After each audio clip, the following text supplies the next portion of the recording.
At ito ang head-to-head challenge or ang Beauty with a Purpose ni Miss World Somalia. At pakinggan po natin dahil alam ko sa inyo gusto nyong malaman. But this is a really shocking revelation who stood, no? At malakas ang loob na nag-share ng kanyang experience at kung ano ang nangyayari sa Somalia. Panoorin natin ito.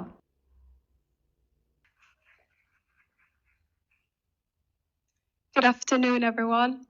My name is Zainab Jama, and I am proudly representing my beautiful land, Somalia. I was born and raised in Somalia. I grew up as a refugee, fleeing my country due to climate issues and conflict. As a child, my childhood consisted of my family and I riding on camels, searching for safety and a home. But every place we found was destroyed. And luckily, our family got accepted and we found opportunity in the UK. And that's where I pursued my education. And my family and I were able to rebuild our life. Today, I would love to share the mission that brought me to Miss World. I'm the founder of the Female Initiative Foundation, a project born from one of the most darkest moments of my life. I stand here today not just as a voice for the voiceless, but as a survivor of female genital mutilation. I speak for the millions of girls whose voices were silenced before they ever had the chance to live freely. I know what it feels like to have your rights taken away, to feel powerless and to be told that your voice doesn't matter. And I know there's a lot of people in the world who don't know what female genital mutilation is.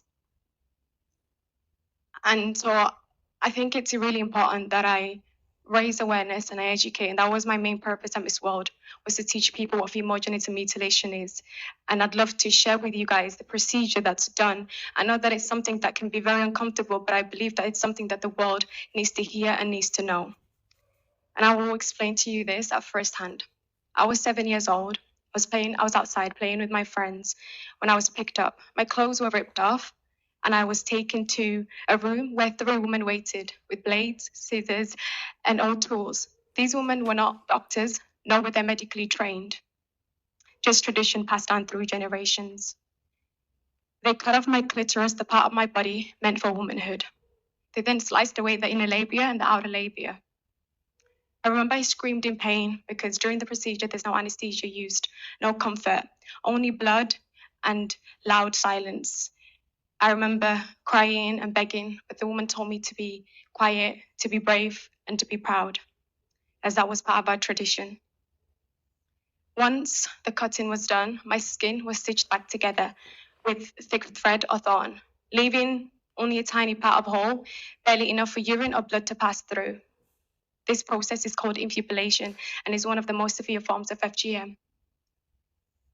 After the procedure, I was laid in a dark room with my legs tightly tied together.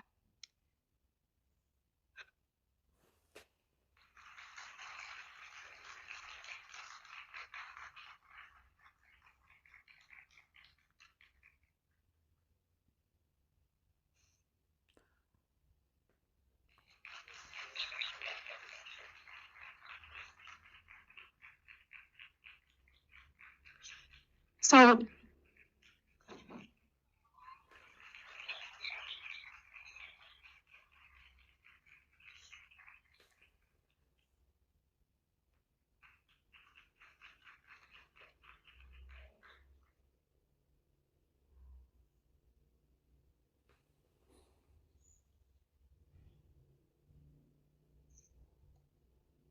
after the procedure, I was laid in a dark room with my legs tightly together for days. And I remember I was in a room and I was bleeding every day. I had no toys, I had nothing. I only had charcoal next to me, and I used to draw on the wall next to me, and I'd just draw my dreams away just to keep me alive, because that part after the procedure is where a lot of girls die and they don't make it out alive. That moment changed me forever, and my childhood came to an end. I survived, but many of girls didn't, and they don't. I stand here today for the joy that my mother couldn't reap her love. For generations, our mothers, our grandmothers, and the women before them endured this pain in silence. They were taught that suffering is part of being a woman and that this is normal. But it's not normal. It's not okay, and it's not part of our destiny. I know that I cannot change my past, but I can fight for their future. And I know the consequences that come with that.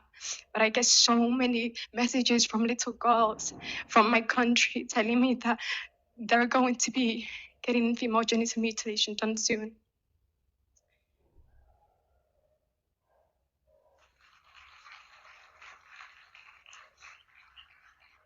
98% of women in Somalia have undergone female genital mutilation. 98% is a very big number, and that 2% are just the infants that have not reached the age to be cut yet. That's a whole nation of women in my country. And through my foundation, I bring awareness, I go into community and I do public speaking. I teach mothers that that tradition should never come at the cost of a child's body or soul. We can honor our traditions without having to harm our little daughters. I also created a sisterhood of survivors back home in the UK. Most of them my closest friends. We cry together, we heal together, but most importantly, we use our voices. We fight as we believe that our voices can protect the next generation. I want to protect all the young girls from blades that should never touch them. No little girl should go from playing outside to bleeding in a dark room. And the crown that I wear as Miss Somalia doesn't just represent beauty, but to me it represents responsibility, it represents truth. And I wear it for Fortun, I wear it for Deqa. Fortun and Deqa, both full of life and dreams, whose family I interviewed. Both of them bled to death from this same horror. Their hearts stopped beating because somebody thought that tradition was way more important than their lives. Their bodies couldn't survive what mine barely did. And so, no matter what the consequences is, I'll continue to keep fighting until I see change and until I see the world talk about it. Thank you so much. Thank you, Somalia. I think all the ladies are standing for you. There you are, you can see. Ladies, we just heard something that I think to all of us and to every guy here, every girl, every mother, every grandmother, we have heard a voice which has to be listened to. We've heard a voice that needs to be listened to by grandmothers, by mothers in your country, and we need to hopefully and carefully and kindly explain to those people in your country that it's wrong. There is no right. It's wrong. And what has been believed in the past, like many, many people have different customs, you have to eventually stop and think that custom is wrong. And there is no shame in being wrong. The shame is not to put it right. So we will all stand together and we will make it something that we explain to women, not make them feel bad because they believe that was the right thing to do. You don't do anything by telling people they were bad. They didn't understand. Now we must make them understand by everybody coming together to save other young girls from the same torture and cruelty, which was thought to be the right way. Thank you for your bravery. And I don't know where this is going. I never get involved in politics, but this isn't politics. This is a social denigration, cruelty, and totally unacceptable, unnecessary thing to do to any female, little girl. Little girls don't choose. Now grandma must learn the new way of life. There is no excuse that's because we did it, you have to have it done. So we've got to put that right. We must all do it together, okay? So you can explain this. Thank you very much.